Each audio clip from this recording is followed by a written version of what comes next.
Raw 11/17/25. This show was booked for marks. This show was beyond awful. This Raw was filled with part-timers and a healthy mix of jobbers. Mm-hmm. Maxine Dupree winning titles. Are you serious? Brock Lesnar versus Roman Reigns for the 150th time. Mm-hmm.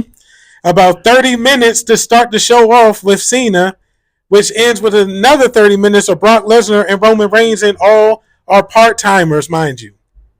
AJ Lee returns. Part-time. AJ Lee returns to help Maxine Dupree win a title from Becky Lynch. But they set up a feud between AJ and Becky for the title. Now there's no title for this feud. What does that tell you? This is terrible. Cheap pop booking. This is terrible. They gave the belt to a woman who needs 2 weeks to practice in between matches. And she cannot afford to hold this belt. And we both know this is Maxine Dupree. This is terrible. Mm-hmm. Dolph Ziggler returns, not as Nick Nemeth, but Dolph Ziggler. And he got the Zack Ryder treatment. Not Matt Cardona. And we're going to talk about that. And everything basically on this show, like I said, it's been the same for weeks. It's nonsensical, lazy, and it's boring. But people were saying this was the best Raw. I saw somebody say this was the best Raw of the year. They smoking the fentanyl, man. This stuff ain't making no sense. So actually, let's get into it. We just did a quick opener. Let's get into this Raw. So we kicked this Raw off with Cena, and he comes out, and then he's interrupted by Dom, and because Dom wants a rematch at Survivor Series. This is my thing with this is I like Cena coming out. This is his final Raw, but it doesn't feel important. If we didn't know this was a retirement tour, it would feel like nothing. Paul Levesque McMahon has ruined this John Cena's retirement tour. All of this stuff makes no sense. But is this the best we can do with Cena? This is terrible. This is Cena's final Raw. Exactly. And this is what we get. Come on. So we get Balor and JD McJobber. They come out and attack Cena. So Dom and JD and Balor, they just beating up Cena. Here comes Sheamus and Ray. You know they got to come and help him. And then they do some stupid ass spot. What did you call it? I called it 30 beats of the ballroom. They did a 30 beats. I was like, this is so stupid. But once again, it all embodied wrestling. I mean, just the showmanship, the entertainment. The crowd was into the match. Into it. So then eventually they all did a three knuckle, 5-man 5-knuckle shuffle. 15-knuckle shuffle. And Cena ends up pinning McJobber off the attitude adjustment. So you got to get the final AA on Raw. And so this is what we get after weeks of build-up. It's terrible. For Cena's last match on Raw. I feel disappointed. This is terrible. As John Cena's fans, like people that say John Cena is their favorite wrestler, you should also be disappointed. Next up, we got Stephanie Val. She comes out, and Nikki Bella attacks her at the entrance. And Nikki's up here talking about, I didn't come here to be on the sidelines or to be best friends with anybody. I'm here to win belts. I understand Nikki wanting to win the title. Everybody should want to win the title. I don't like how this was done. She take one shot to the LED board and she's knocked out and can't defend herself. Yeah, and that's stupid. And just even the way Nikki Bella has been booked on her return Legends tour makes absolutely no sense. So you want us to, she goes from jobbing out. Now you want us to believe that she's going to actually have a chance against Stephanie Val, who you are booking as a top dominant women's champion. You know she's not going to beat Stephanie. This makes no sense. So next up, we get a Cena tournament match. This is we get Solo versus a mystery opponent. And would you like to introduce the mystery opponent? The mystery opponent was Dolph Ziggler. But not Nick Nemeth. But what about his pop, though? He got a crazy pop. Oh, my God. Yes, he got a pop. Awesome. Solo didn't get a pop, though. Solo is a current WWE wrestler. No pop. This was terrible because the only reason I was not for this is because this man received the Matt Cardona, a.k.a. and we all know him as who? Nick Nemeth. No, Matt Cardona. Oh, Zack Ryder. Yes, and so Zack Ryder comes back. So this is just to me another way for Paul Levesque McMahon, Petty Paul, to bring people back, and these people are in shape, and it's just a way for him to just establish power. Because Nick, okay, I'm not saying Nick Nemeth, aka Dolph Ziggler, basically talked about they would never want to go back to the Dolph Ziggler brand, and here he is. And then you got Matt Cardona, a.k.a. Zack Ryder, said he would never go back to the Zack Ryder brand. And next thing you know, he's like, woo, woo, woo. Money talks. Money talks, This is terrible. So Dolph ends up, he ends up getting his ass mopped. And what? And he gets mopped up and Solo beats him. It was a good match, though.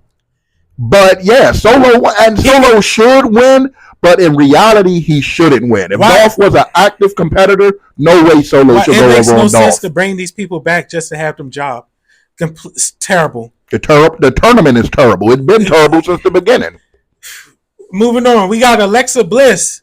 She's in the ring crying, and she's begging Charlotte to message her back. And Alexa used to cut amazing promos. I don't know what happened. Nobody cared about this promo. They're trying to make Charlotte this reluctant hero type of thing that's just going to, abandon the team, but then come back and she's going to get this great pop. Nobody cares about Charlotte because nobody cares about what they got going on with Alexa and Charlotte. This tag team. People want to see Alexa by herself. Exactly. They do not want to see her with Charlotte. Exactly. So, of course, nobody cares. She's in there talking about her best friend. Please contact her. Out comes Nia Jax, Last Legend, Kairi Sane, and Asuka. They come out to the ring, and Nia hit this nice little line. She was actually roasting Alexa's pants. And like you in the ring looking dumb with the sparkling pants. Yeah, and talked about how pathetic she looked just in the ring begging by herself. So, I mean, that was pretty funny. And then what we end up with? You end up with what came happen next? Rhea and Io come out because they're going to come out to save the day. Yes. We did a what? You think that because Charlotte says she ain't with this, but of course out comes Charlotte. Well, hold on. So we break out into where I like to call Paul Levesque McMahon classic lazy booking. Oh, everything has to end in a brawl. Everything ends in a brawl because that takes no effort for their storytelling. So then eventually Charlotte comes out with the kendo stick and starts whacking and just starts beating the hell out of everybody. Did you notice that none of them was in ring gear? They were all in their street clothes. That's another thing I want everybody to pay attention to. Wrestlers are coming out now in regular clothes. Yep. Because they're not really putting any effort into what they are doing, so they're not sweating. They're not wrestling. So they're just coming in regular clothes, just doing whatever. This is terrible. So after the match, after that, we have not after the match, but after Charlotte comes out and starts beating everybody with the kendo sticks, Charlotte goes over to pick up Alexa Bliss. And then, for some reason, they pan to Io and Rhea, and Io is hugging. They just over that joint bunned up, like holding her. Like I don't know what's going on with that. I don't know what's going on with that storyline, but I don't know, yo. Yeah, put it in the comments what you think is going on with that. Next up, we got this pissed me off. Maxine Dupree versus Becky Lynch for the title.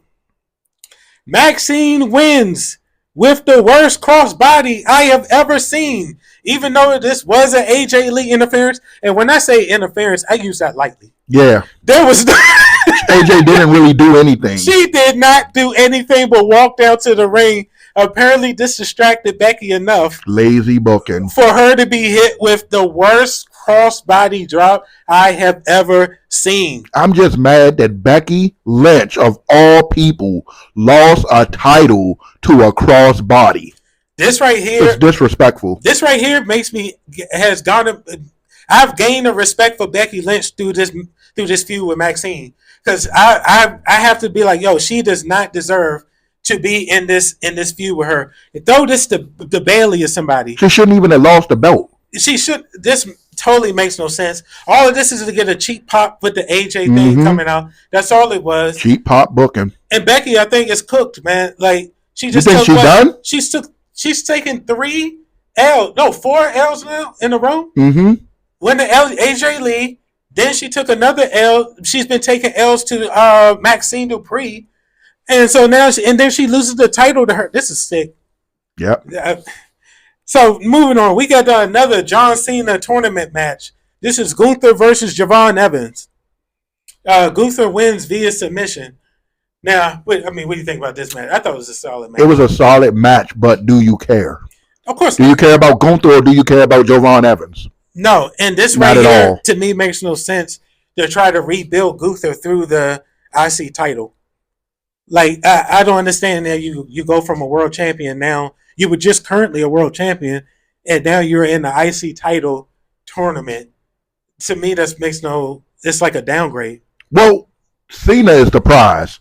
I feel like Gunther is going to be the one that wins this, and he's going to face Cena. But I don't think Cena's the prize anymore. Solo is beating Cena. LA Knight is beating Cena, and we see where these careers are right now. Nowhere. So beating Cena, I don't think is really the prize anymore. I think the belt is, and for a former world champion to go down instead of up, I don't see the point in this. But I mean, obviously, this whole tournament is for him to eventually face Cena, so it is what it is. So next up, last we get the no actual main event. This is just a promo segment that evolved into a brawl. Mm-hmm. Lazy Paul Levesque McMahon booking, easy storytelling. So the Vision comes out, and Heyman says this is the best Snore Games team that he's ever led into War Games. Do you believe that? He started naming free birds, and so I was like, he even said over the bloodline. I said, come on, bro. Are you saying that Drew McIntyre, Logan Paul, and the Brawls have more aura than who was it? It was Roman, Jey Uso, Sammy Uso. And Sammy the bloodline Uso was great. When he led them to the ring, they were great. I don't understand that. I didn't agree with that. Stop it. That's what I said. Out comes CM Punk. He comes out. The next thing we know, Yeet Man comes out. They got to come out. Uso. Big Jimmy. They up here yeeting in the crowd. So you get them all there. They all get in the ring. They start brawling. What happens after that? Well, Cody came out too. That's right. Cody came out a big brawl. Yes. You have two world champions on the same show, and this is the best you can do. Yes. Both the world champions are out there. Yes. But I will admit this, though. At least with this here, they have history with their booking. So CM Punk has had history with Drew. Everybody has had history with each other. Mm-hmm. Cody with Drew. So everybody's beef with each other. So now they've kind of made sense of Cody's involvement, even though you can tell that was supposed to be LA Knight's spot. If they didn't add Drew, then it would have made no sense for Cody. Exactly. So this is what we get. So after Paul makes that, they all start coming in the ring brawling. I mean, like I said, and this is just how you end the Raw. And then we get what? Brock Lesnar comes in, mopping everybody up. He comes in, he takes out the faces. Takes out all the faces. And then here comes the savior, Roman Reigns. The OTC. And then they have a stare down. Put your ones up. And then they go from a stare down. And then I guess Brock tried to attack Roman. Roman went on guard, hit the ropes, and then hit Brock with the Superman punch, rocked his tail, and knocked Brock outside the ring. Knocked him smooth out the ring. And then this is how we ended. Well, you get the Big Bronson. Oh, okay. Oh, yeah. I'm sorry. So that's how we ended that one. But then Roman, bro, I can't even. I'm gonna laugh too hard if I describe this. Tell what happened. Bronson comes in the ring. He sneaks Roman from behind, sets him up for the tsunami. Roman recovers, catches him with the Superman punch. That takes him completely out of the ring. Roman follows him out of the ring. They trying to get security out there. This is where it turned from wrestling to comedy. They have the fakest looking cops I've ever seen. Was terrible. Terrible. But they got knocked out. The one cop, he was knocked. Got knocked out. When he went through the barricade, he was knocked the heck out. Yeah, I'll give him credit for selling. Now, once again, you would look at this show and think this is a decent show, but it was not. This show, once again, was filled with part-timers and jobbers in between. You started off with John Cena and Sheamus and Rey Mysterio versus Dom Balor and McJobber. That's how you start the show off. That's a jobber match. That's a jobber match, 100%. Stephanie gets attacked by Nikki. Nothing happens there. Nikki is a part-timer. Another part-timer. You get Cena tournament match. Solo versus Dolph Ziggler. Solo destroys Dolph, yeah. Solo, and what has Solo been doing? Jobbing. And Dolph ain't even in the company right now. You get an Alexa Bliss boring promo to try to get some sympathy for Charlotte, which nobody cares about. Which ends the brawl. So you get that. The crowd was chanting what at her while she was cutting her promo. This is terrible. And then you get a Maxine Dupree beating a Becky Lynch. The worst match of the night. The worst crossbody I've ever seen in my life. Terrible. Becky deserves better. And then you get Gunther versus Javon Evans, where Javon Evans was putting in work, which downgrades Gunther's dominance. Yes. Because he's surviving and he didn't even tap out of his submission. Gunther should have been able. It took him a while to tap out. He should have been able to mop Jovan Evans in a few minutes. They had a 50-50 match that was going back and forth. It looked like Jovan Evans could have won at a certain point. And then we end with a main event that wasn't even a main event. We got just talking, which eventually evolved into brawling, which then evolved into Brock Lesnar versus Roman Reigns for the 150th time. Yep. Here we go again. So this was the episode of Raw. What would you give this? I would have to give this show a D. I don't see how anybody was saying this was the best Raw ever. This is going. I don't know who thinks that, but I've seen that online. This is their setup team for War Games. This is setting up to be terrible. Yeah, I give this an F. This is a complete fail. Like I said, part-timers and jobbers. This was booked for marks. Just for cheap pops, cheap thrills, and sing-alongs when the Usos come out. This was terrible. Jobbers jobbing and the superstars relaxing. So there you go. So this is Mark from MD. I'm the Black Patriot. And this is Cut My Music Wrestling. And if you guys can please help us out by like, comment, share, subscribe. Or check out our second channel, Cut My Music Wrestling Uncut. That's where we have more debate style stuff. Get a little more freer with the language on there. So yeah, check us out on there and help us get to our mark of 100 subs. That'll really help us out. Really helped us grow the channel, both channels. So we appreciate you. And you guys be safe. Peace out. Stay safe, guys.